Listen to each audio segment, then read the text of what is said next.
फिर से अनुग्रहित सुप्रभात हमें दिखाने वाले सर्व कृपालु परमेश्वर के धन्य नाम को महिमा मिलने पाए।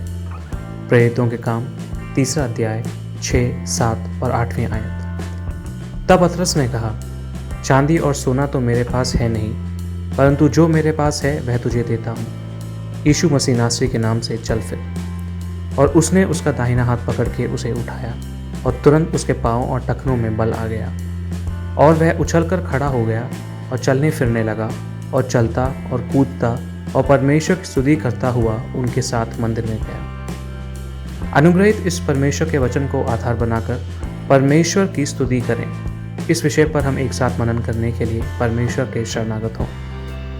प्रियो, इस मंदिर में प्रार्थना का समय है। प्रार्थना के समय में प्रार्थना और स्तुति गीतों को गाकर आराधना, वचन की सेवकाई सब हो रही है, ऐसी हम कल्पना करें। साधारण आराधना की रीति से बिल्कुल अलग यहाँ एक आराधक उछलता कूदता परमेश्वर की स्तुति करता है।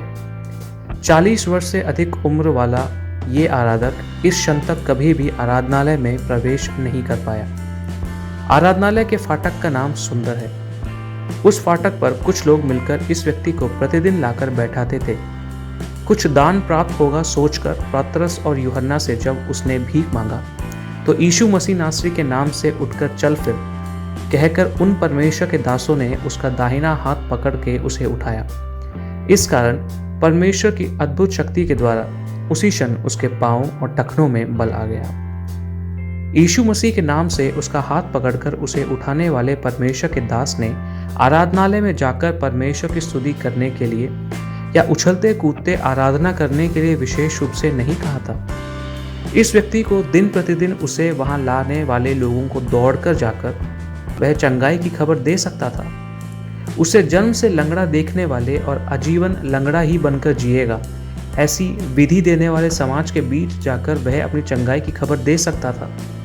परंतु बिना किसी दूसरे की प्रेरणा के इतने सालों से फाटक के पास बैठकर भीख मांगा करने वाला वह उस दिन सीधा उस परमेश्वर के मंदिर में खुद के पैरों पर चलकर प्रवेश करने के लिए परमेश्वर ने उसके टखनों में जो बल दिया, इस कारण उस आराधनालय में दूसरे आराधकों की आराधना से बिल्कुल अलग उसने उछलते कूदते हुए परमेश्वर की स्तुति करते हुए उसकी आराधना करना आरंभ किया। इस चलते और कूदते हुए आराधना के पीछे का क्या कारण था, इसे हमें ज़्यादा सोच विचार करने की आवश्यकता नहीं है, क्योंकि यह व्यक्ति जानता है कि ना चल सकने की परेशानी क्या होती है। जन्म से लंगड़ेपन से ग्रस्त उसके पाँव को परमेश्वर ने हिरन के पाँव के समान बना दिया है, तो जरूर उसके लिए खुद उछलता कूदता हुआ परमेश्वर की आराधना करना आवश्यक हो जाता है। प्रियो, एक कहावत इस प्रकार है, परछाई में जो सुख है वह कड़ी धूप में ही पता चल सकता है। परमेश्वर ने जो हमें स्वास्थ्य दिया है उसकी महिमा हमें तब समझ आती है जब हम बीमार होते हैं।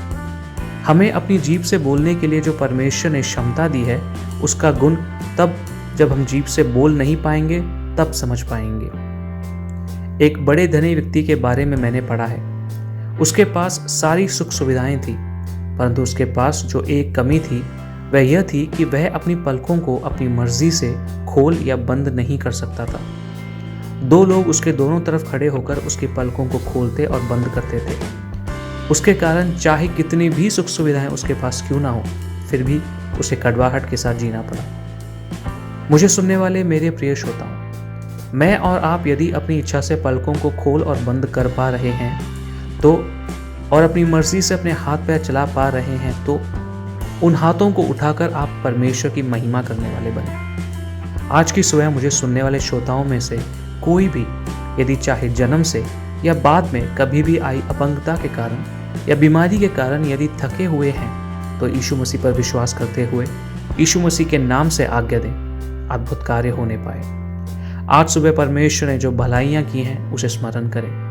आज की सुबह परमेश्वर ने जो हमें दान के तौर पर दी है वह इसलिए नहीं कि दूसरे लोग कैसे आराधना करते हैं उन्हें देखकर आराधना करें। दूसरों से अलग, धन्यवाद भरे हृदय के साथ बिल्कुल अलग एक आराधक के तौर पर चलते हुए, चाहे उछलते हुए, चाहे कूदते हुए, ताली बजाते हुए, चाहे अपने मुंह खोलकर ऊंची आवाज में परमेश्वर की स्तुति करते हुए, जिस प्रकार से चाहे परमेश्वर की आत्मा अगुवाई करे उसके अनुसार एक अलग आराधक के तौर पर परमेश्वर की स्तुति करने वाले बने। आपका दिन आशीषित हो।